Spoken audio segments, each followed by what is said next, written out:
big reason why people will be buying Apple Vision Pro is productivity rather than gaming. And there are some apps that can really increase your productivity or can help you learn something new. For example, there are AR piano apps, basically AR apps that allow you to learn how to play the piano using 3D blocks or orbs falling onto the real keys of your real keyboard, helping you play a piece that you normally wouldn't be able to. One of the most popular such apps has to be Piano Vision, which is an app that you can find on Quest headsets. It's got a long way starting on SideQuest and App Lab, and now it is on the official store and a launch title for Quest 3. I really love that app and I've made multiple videos on it, and when I've learned that there is a similar piano app on Apple Vision Pro, I got super excited because I was surprised not to see the Piano Vision app on Apple Vision Pro. So this one that I saw has to be better, right? So let's look at the differences between the Piano Vision app on Quest headsets and piano flowing tiles on Apple Vision Pro. I start with Piano Vision because that app has gone such a long way, basically turning from something like a guitar here or piano here into an actual piano learning app. It's like your teacher inside AR. You can play any songs from thousands of songs in that library. You can upload your own MIDI files. You can also enable the sheet music to read the music as you're playing it. And the most impressive features are the learning features, because it has the learning engine that actually allows you to learn how to play different parts of the songs, and the memory engine that will help you memorize and play it from memory even outside of the VR world. There's a lot of new features in that app and it costs you $10. It's a one-time fee, it is not a subscription, and you get a lot of cool stuff in there. You also can connect it to a real piano, or you can play it on an Air piano. You can play it on Quest 2, Quest Pro, or Quest 3, basically any Quest headsets that have pass-through, which is all of them. So that's really cool, and I was super excited to play it on Quest 3, but Apple Vision Pro's pass-through is better. So naturally, I thought that would be really cool to play such a piano learning or piano playing game in this headset that has a better pass-through. So I tried Piano Flowing Tiles. It cost $8.99, so just $1 less than Piano Vision. As soon as you start it, you also have this collection of songs, which is not as large as on Piano Vision, but still pretty good. First thing I've noticed is the calibration step. It's very similar to Piano Vision. You place your finger on the far left key of your keyboard, then you place your finger on the very right key from the keyboard, and then the one at the middle. Now, here's the main difference when it comes to flowing tiles. You cannot adjust this calibration once it's done. In Piano Vision, you will see the entire keyboard emerging in front of you, and you can really fine-tune the positioning of each key to match it perfectly with your surroundings. Flowing tiles kind of seems like a simplified version of the piano app. Only the main 7 notes or 7 keys are positioned on your keyboard, and they are not positioned perfectly. And also there is something about the way that you view your surroundings and the 3D objects in Apple Vision Pro that makes those 3D objects shift on top of your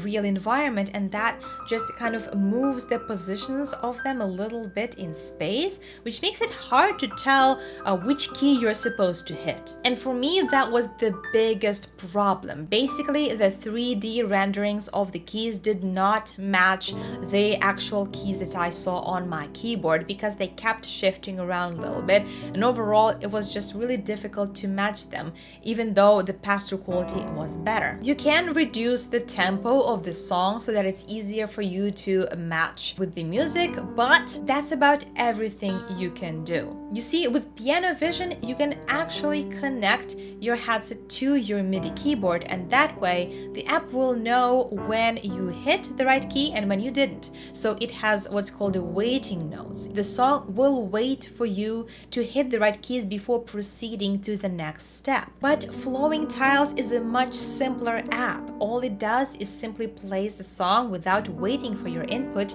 You simply have to match it as you go. And even if you slow down the song, it is still not the same because it is not a responsive app. Just like in the Piano Vision, the Flowing Tiles have a different color for left and for right hand. These orbs are bright pink and blue when you're hitting the white keys, and they're slightly darker when you're hitting the black keys, but I think that that color difference was too small to notice when you're playing quickly, so very often I wouldn't notice it, and especially because those keys were shifting so much, it was really hard for me to match what was playing when I was using the Flowing Tiles app. So overall, Flowing Tiles is just a mini game that is not intended to teach you how to play piano, but even in the description of that app, it says that it is a Guitar Hero for your piano. It's a game. It's not an educational app. And that's why it doesn't give you the accuracy score or the points that you need to improve like the Piano Vision app.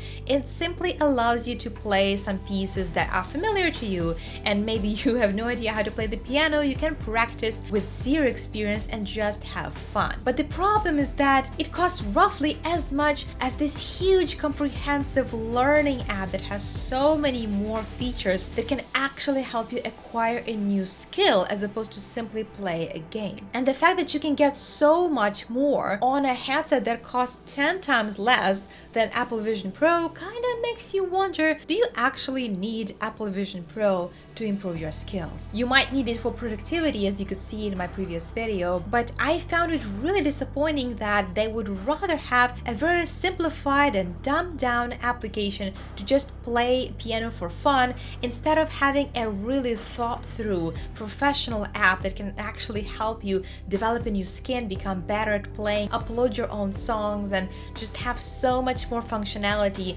than a simple Guitar Hero game. I really hope that we will see Piano Vision on Apple Vision Pro sometime soon, but for now, the more I play around in the App Store and those immersive VR games, the more I see that these games are pretty much condensed versions of Quest games. VR or AR gaming is definitely an afterthought when you take Apple Vision Pro. It is not for gaming, so you should not expect anything more from it than a little gaming device and more immersive apps that just look more impressive than mobile games, but they don't actually have that much more functionality. Quest 3 and other Quest headsets still remain the dominant VR gaming headsets. So if you're getting Apple Vision Pro, you'll be paying more for games, but you will be actually getting less from those games. If gaming is your goal, definitely go for Quest 3. For me personally, it's still the #1 immersive gaming device.